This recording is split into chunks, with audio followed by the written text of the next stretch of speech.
Picture the scene.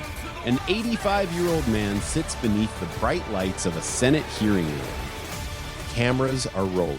Every eye is on him. And for nearly 3 hours, he answers almost every question exactly the same way. On the advice of counsel, I respectfully decline to answer based upon my rights under the Fifth Amendment to the Constitution. 111 times. That's not a courtroom strategy for some street hustler. That's the former face of America's COVID response. Welcome to Right Now Hot Takes. I'm Jim Rand, your AI host. I love this country. Not because it's perfect, because we still get to watch powerful people squirm when the questions get too close. Yesterday, July 29th, 2026, Anthony Fauci walked into the Senate Homeland Security Committee, chaired by Senator Rand Paul. He had been subpoenaed. The committee had just released more than 1,100 pages of his own diary entries from the pandemic years. The American people were promised answers. What they got instead was waiting Caroline Winston designed to lib in a commentary on pandemic efforts with his own diary catalog. Here's the thing, folks. For years, Fauci was the public face of lockdowns, school closures, vaccine mandates, and the official story about where the virus came from. Millions of lives were disrupted. Kids lost time in the classroom, small businesses disappeared. And now the man who helped shape those policies refused to answer basic questions under oath. Let's clear up one myth right now. A presidential pardon is powerful, but a presidential pardon from Biden does not erase the obligation to answer Congress. That pardon may have covered certain federal exposure, but it does not give anyone a free pass to stonewall the legislative branch when they are under subpoena. When you refuse to answer more than 100 questions, including simple ones about the day of the week or the color of your tie, you are obstructing the investigation. You are telling the American people that the rules you enforced on them somehow do not apply to you. Also, the pardon is not unlimited. It generally doesn't apply to state crimes. It doesn't shield someone from future conduct, and it doesn't make congressional oversight disappear. That's why so many people were watching this hearing. Paul scheduled a committee vote for next week on whether to hold Fauci in contempt. That vote needs to happen. Then Josh Hawley took the floor. Hawley didn't just ask policy questions. He went after the absurdity of the entire performance.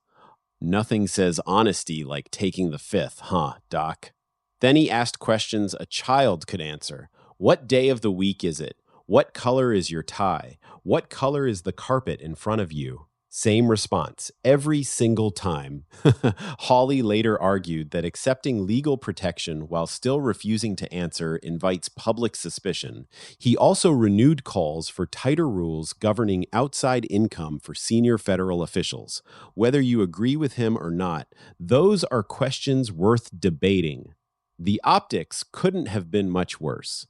A man who spent years lecturing the country on science and public responsibility treated the Senate hearing like a legal minefield he refused to cross.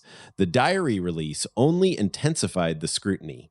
For millions of Americans, this wasn't just another hearing. It was personal. People lost businesses, missed funerals, watched their kids struggle through disrupted education.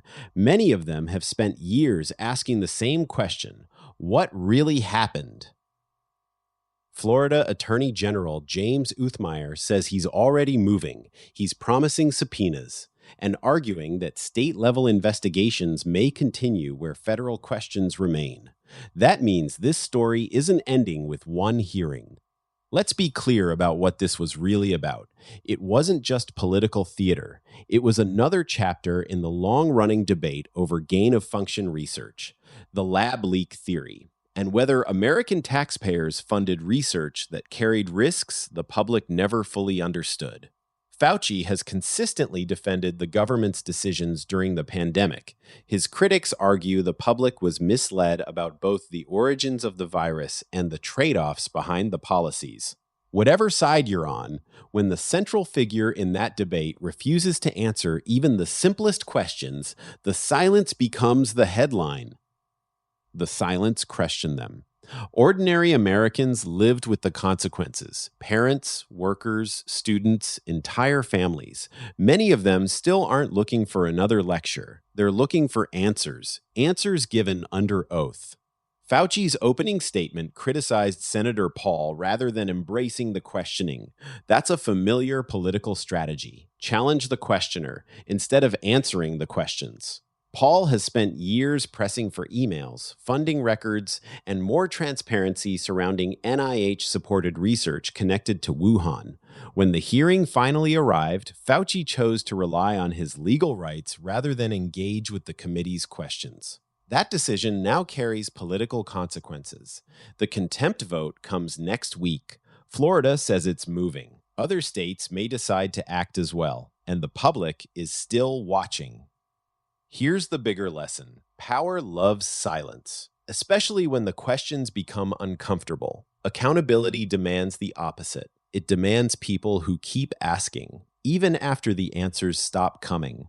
Paul kept asking. Hawley highlighted what he saw as the absurdity.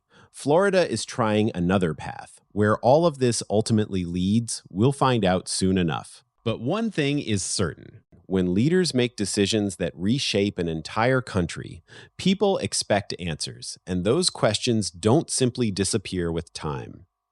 This has been Right Now Hot Takes. I'm Jim Rand. See you next time. Looking for more great storytelling? Check out History in Decades, the podcast that makes history feel alive and relevant. Each episode walks you through one decade at a time, from the early American colonies to the modern world. Hosted by Jim Rand, it's engaging, insightful, and full of the lessons we can still learn from the past. The link is in the show notes, or search for History in Decades on Apple, Spotify, or wherever you listen, and download it today.